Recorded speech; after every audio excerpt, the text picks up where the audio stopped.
Welcome to the deep dive. Today, we're really getting into something fundamental for information security. Clause 8 and Annex A of ISO IEC 27004.201.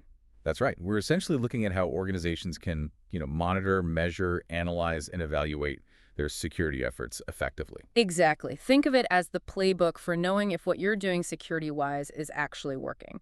You, our listener, gave us the source material here, so we'll unpack these sections just as they appear. And our mission, so to speak, is to give you a really clear understanding of these processes, how you look at security performance, and the effectiveness of the whole information security management system, the ISMS. Clause 8 lays out the how-to, the processes, and Annex A gives a helpful model to think about it.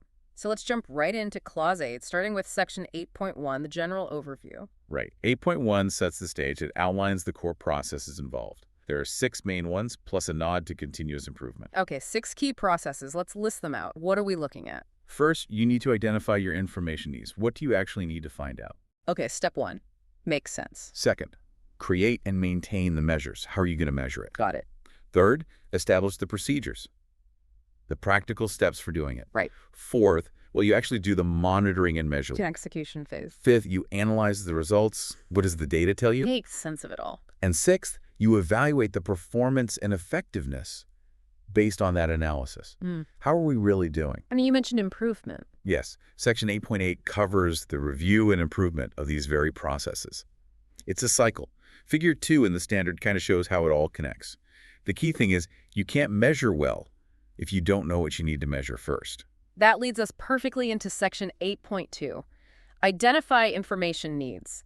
This sounds like the absolute foundation. It really is. 8.2 is all about understanding what questions you need answers to regarding your ISMS operation and performance. Are controls effective?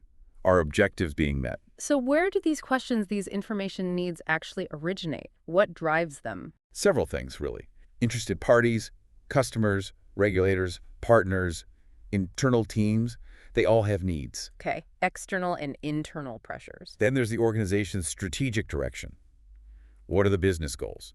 Security needs to support those. Naturally. Your own information security policy and objectives are obviously key drivers too. What you've already committed to. And finally, your risk treatment plan. Where are the big risks? You need information on how well you're managing those. So it's a mix of compliance, risk, strategy, and stakeholder expectations. How do you actually do this identification? What are the activities? Well, first, you need to really examine your ISMS. Look closely at the policy, the objectives, all your legal, regulatory, contractual obligations. Thorough review. And don't forget the outcomes of your risk management activities. What did you decide to do about risks? That informs what you need to track. Okay, so you gather all that potential input. Then what? Seems like you could end up with a massive list. You could, which is why the next step is crucial. Prioritization. You need to decide which information needs are most important right now. And how do you prioritize? What criteria should you use? The standards suggest several things. Risk treatment priorities are a big one, obviously. Focus where the risk is highest. Makes sense. Then there's practicality, organizational capabilities, and resources.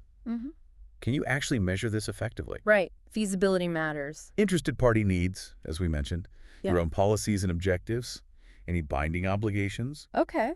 and importantly, you need to weigh the value you expect to get from the information Yeah. against the cost and effort of measuring it. Is it worth it? A cost-benefit check, essentially. Good point. After prioritizing. You select a subset to actually address you can't boil the ocean. Focus on the critical few. Be selective. And finally, document and communicate these selected needs. Everyone involved needs to be on the same page about why you're measuring what you're measuring. Okay, that covers identifying the what's.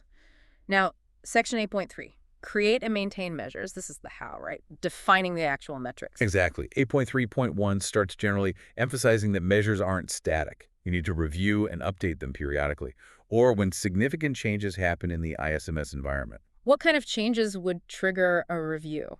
Things like changes to the ISMS scope, maybe a merger or reorganization, changes the structure. Okay. Changes in who your interested parties are or their roles, new business objectives, new laws or regulations. Compliance shifts. Even achieving stable results might prompt a review.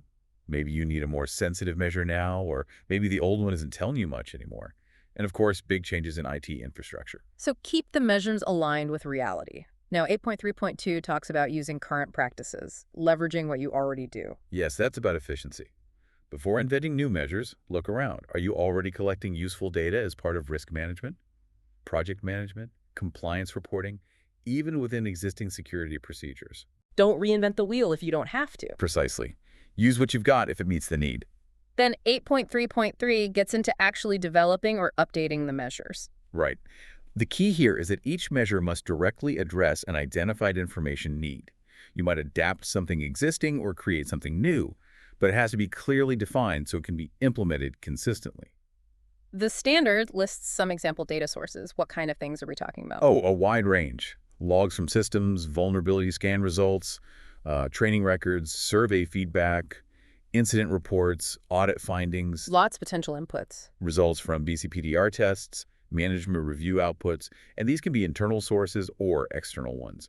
Sometimes organizations don't fully tap into things like incident stats or survey results, which can be gold mines. Good point. Incident trends tell a story. So with all these options, how do you select the right measures? What guides that choice? Several factors. How easy is the data to collect? Do you have the people and tools? Practicality again? How many different indicators can one measure support? Is it easy to interpret the results? Who will use the results? Audience matters. Is there evidence the measure is fit for purpose? Does it actually address the need? And of course, the cost involved. It's a balancing act. The standard stresses documenting each measure too. What needs to go in that documentation? You need to clearly link the measure back to the information need it serves and provide all the details, what it is, how you calculate it, how you collect the data, how you analyze it, how you report it. Like a spec sheet for the measure. Exactly. Table 1 in the standard provides a useful template for this. It includes fields like a measure ID, the information need, the measure statement itself, the formula, the target. Target like the goal value. Yes, what you're aiming for. Also, implementation evidence, frequency of measurement, who's responsible, the data source, and the reporting format. It's quite thorough. And Annex B uses this template for examples? It does, showing practical applications. Sometimes it adds an action descriptor too, what to do if you miss the target. Annex C offers a more free-form alternative for documentation, by the way. Good to know there's flexibility. The standard also notes that different audiences, like management versus tech teams, might need different measures. Absolutely. Top brass needs the high-level view, maybe KPIs linked to business risk. System admins need the nitty-gritty technical metrics. You tailor the measures and the reporting. And every measure links to a need, but one need might require multiple measures, and a warning about combining subjective measures. Yes, combining things like user satisfaction scores can get messy and biased. Stick to objective, quantifiable data where possible for reliable results. The standard also mentions collecting data once, but using it many times efficiency. But cautions that easy to measure isn't always meaningful. That's a huge point. Don't just measure what's easy, measure what actually answers your important questions about ISMS performance and effectiveness. And setting targets based on desired outcomes, using historical data carefully. Right. Targets should reflect where you want to be. Historical data gives context, but don't let it limit your ambition for improvement. Okay, then 8.3.4. Document and prioritize for implementation. So formalize the documentation for your chosen measures. Then prioritize implementation. The standard suggests starting with performance measures are processes happening as planned. Are controls operating? Like, are we patching systems on time? Exactly. Once those show things are running okay, you can focus more on effectiveness measures. Are those patches actually reducing vulnerabilities? Is the process achieving the desired security outcome? Performance first, then effectiveness. Got it. And the last part of 8.3 is 8.3.5. Keep management informed and engaged. Critical. Management needs to be involved in developing measures so they meet their needs. And they need regular updates in a format they understand to stay engaged and support the process. Okay, foundation laid, measures defined. Now, section 8.4, establish procedures. This is the how-to guide for actually doing the work. Exactly. Putting the operational mechanics in place. First step, make sure everyone involved knows what's happening, why, and what their role is. Awareness is key. Get everyone on board, then. Identify and set up your tools for data collection and analysis. Then establish clear, documented procedures for collecting the data, how, where it's stored securely, and importantly, how you verify it's accurate. Verification. How do you do that? The standard mentions things like range checks, does the value make sense, checking against expected value lists, capturing context like timestamps, making sure the data is good before you analyze it. Garbage in, garbage out, otherwise, and procedures for analysis and reporting, too. Absolutely. Yeah. Define your analysis techniques, statistical, trend analysis, comparison to targets. Define the frequency, how often do you analyze and report. And the reporting itself. Establish the methods and formats. The standard mentions things like scorecards for a high-level view, often showing KPIs. Strategic overview. Dashboards, too, executive or operational, often focused on objectives. Then various report styles, simple lists, maybe cross-reference reports you can drill down into, More detail available if needed. and visual things like gauges to show status against targets quickly, maybe with alerts, different formats for different needs. Okay, procedures are set. Section 8.5, monitor and measure, time for action. Right. This is where you execute those procedures, whether manual or automated. Secure storage and data verification are re-emphasized here. Checklists can help ensure consistency in verification. And you need enough data. Yes, collect sufficient data for reliable analysis. Don't base big decisions on tiny samples. And it's ongoing. Right, definitely. Collect, analyze, evaluate, report on a regular schedule. And remember, if those significant changes we talked about earlier happen, scope change, new tech, etc., revisit everything, your measures, your procedures, the whole cycle. Adaptability is key. What about data sensitivity? Crucial point. Before you publish anything, figure out who needs to see what. Some security data is highly sensitive. Define sharing protocols carefully. Protect the measurement data itself. And the standard also suggests checking your collection process itself periodically. Is it repeatable, precise, consistent? Ensure the process itself is reliable. Good point. Now, section 8.6, analyze results. We have the data. What next? Now you make sense of it. Analyze the data against the targets you set. ISO TOR 17017 is mentioned for guidance on statistical techniques if you need them. But it's not just number crunching. No, interpretation is key. Understand the results in context. Often good to have multiple people review the analysis to get different perspectives. What's the main goal of the analysis? To identify gaps between what you expected, your targets, and what actually happened. Where are the deviations? Those gaps point towards areas needing improvement in your ISMS controls, processes, policies, objectives. Which flows right into section 8.7, evaluate information security performance and ISMS effectiveness, taking the analysis and making a judgment call. Precisely. Remember, those initial information needs the questions you wanted answered. Evaluation is interpreting the analysis to answer those questions. How are we really performing? Is the ISMS actually effective in achieving its goals? It turns data into strategic insight.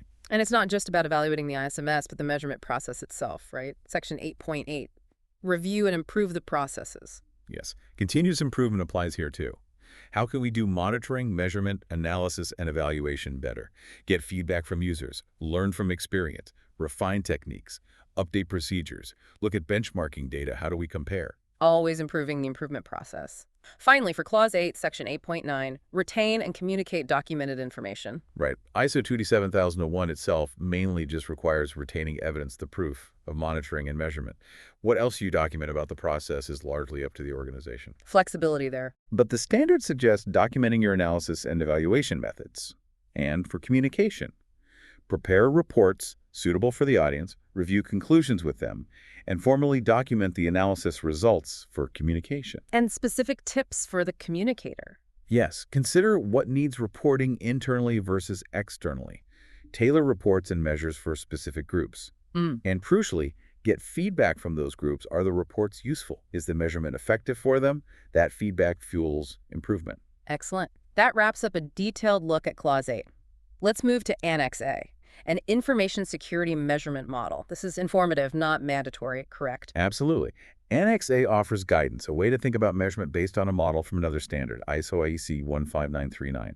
It's about applying that model to an ISMS. And what does this model help us do? It basically shows how you can take attributes of things in your organization, processes, controls, systems, people quantify them, and turn them into useful indicators for decision-making. So connecting the abstract need to know to concrete things to measure. Exactly. It links information needs to relevant entities Right. in the ISMS, like the risk process, access controls, policies, devices, roles, and their specific measurable attributes. And this helps the people planning the measurement. Yes, it gives measurement planners a structure to specify what needs to be measured, monitored, analyzed, and evaluated, tying it back to Clause 8. How does it connect to ISO 27001's requirement for evaluation? It notes that evaluation often involves identifying indicators.